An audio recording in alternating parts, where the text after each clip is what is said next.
Oreo, kumusta na kayo? Oreo. Ah, kilala pa rin ako. Kilala pa rin ako. Oreo, kumusta na kayo? Ayan, si Oreo. Ayan. Ah, si Kuya, yan yung may-ari.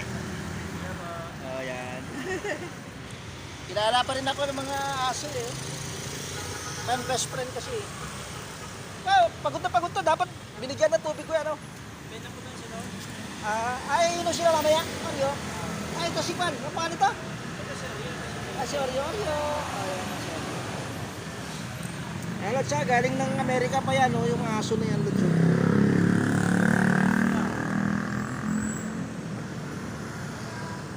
Napagod sila. Napagod sila sa pagta-travel ni Kuya. Ah, magandang buhay. Nakita ko na naman ulit itong aso sa loob ng isang buwan. Kuya, kawin ka na. Ah, si Kuya, yan ang may-ari. Bigyan natin ng pitch pag kumita na tayo. Ayan, Lotsa, galing pa US yan, Lotsa. Ayan, si Kuya, yan yung handler niya. Oreo. Ayan, kilala pa rin nila.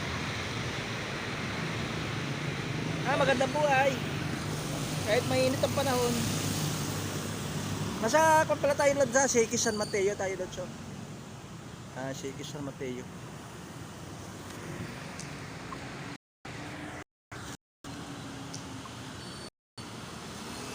Pagod sila.